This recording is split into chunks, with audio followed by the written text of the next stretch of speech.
Assalamualaikum warahmatullahi wabarakatuh. Perkenalkan, nama saya Mustafa Kemal Pasha dari Manajemen 19I. Di sini saya akan mempresentasikan hasil laporan kerja praktek yang berjudul Perencanaan Kinerja pada Bidang Penataan Ruang di Dinas PUPR Karawang. Ada juga alasan saya memilih judul tentang perencanaan kinerja pada bidang penataan ruang, karena kurangnya penyusunan kinerja pada bidang penataan ruang. Dinas PUPR Karawang yang bergerak di bidang penataan ruang yang mengatur perizinan lokasi serta dibikinnya denah gambar siteplan. Gambaran umum perusahaan, yaitu Dinas Pekerjaan Umum dan Penataan Ruang yang beralamat di Jalan Dewi Sartika nomor 1, Nagasari, Kecamatan Karawang Barat, Kabupaten Karawang, Jawa Barat. Jenis instansinya adalah pemerintah, dan hari operasionalnya Senin sampai dengan Jumat, dan di jam operasional jam 8 sampai dengan jam 4 sore. Ada juga nomor telepon perusahaan dan website perusahaannya. Sejarah perusahaan.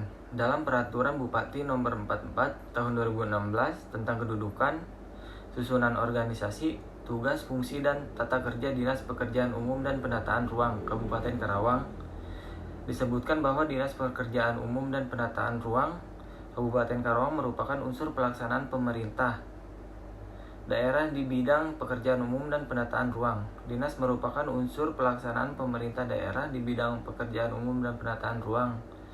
Dinas ini dipimpin oleh kepala dinas yang berkedudukan di bawah dan bertanggung jawab kepada Bupati melalui Sekretaris Daerah. Menurut Firmansyah, manajemen adalah seni dan ilmu perencanaan, pengorganisasian, penyusunan, pengarahan, dan pengawasan daripada sumber daya manusia untuk mencapai tujuan yang sudah ditetapkan terlebih dahulu. Ada juga menurut Hasibuan, manajemen sumber daya manusia adalah ilmu dan seni yang mengatur hubungan dan peranan tentang tenaga kerja agar aktif dan efisien membantu terwujudnya tujuan perusahaan, karyawan, dan masyarakat.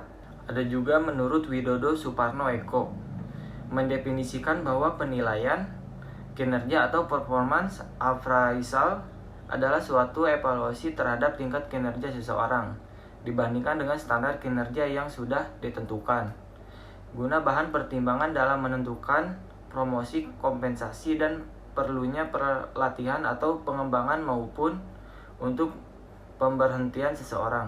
Ada juga tujuan dan metodenya. Tujuan umum, menambah pengalaman dan wawasan mengenai dunia kerja di Dinas Kabupaten Karawang yang bergerak di bidang pekerjaan umum dan penataan ruang, serta melatih mahasiswa di lapangan yang tidak tercakup di proses kuliah. Tujuan khususnya, yang pertama, membangun mahasiswa yang siap menghadapi dan menganalisis masalah. Yang kedua, mendapatkan pengetahuan dan pengalaman yang real di dalam dunia. Dan yang ketiga, melatih mental mahasiswa agar siap menghadapi segala suasana yang ada. Dan metodenya adalah penulisan laporan menggunakan metode deskriptif, libraries, dan yang terkait dengan kegiatan kerja praktik. Ada juga tugas-tugas yang dilakukannya. Yang pertama, melakukan input data surat masuk. Yang kedua, mendisposisikan surat masuk. Yang ketiga, membantu mengarsipkan arsip mingguan. Yang keempat, mengikuti cek lapangan atau survei lokasi. Yang kelima, belajar mengikuti penerbitan denah gambar siteplan. Penulis melaksanakan kegiatan kerja praktek di Dinas PUPR Karawang, tepatnya di bagian penataan ruang. Untuk pelaksanaannya dimulai dari 10 Januari sampai dengan 10 Februari dengan waktu jam kerja Senin sampai Jumat pukul 8 sampai jam 4 sore. Ada juga tugas utamanya, yaitu input hasil, mendisposisikan surat masuk. Dan ada juga tugas pendukung. Yang pertama, membantu pengecekan data surat masuk. Dan yang kedua, mengikuti cek lapangan, survei atau lokasi. Ada juga permasalahan dan solusinya. Yang pertama, permasalahannya yaitu kurangnya menyusun perencanaan dan program kerja seksi pemanfaatan tata ruang, dan kurangnya menyusun bahan kebijakan teknis dinas dan bahan kebijakan daerah dalam hal pengembangan tata ruang.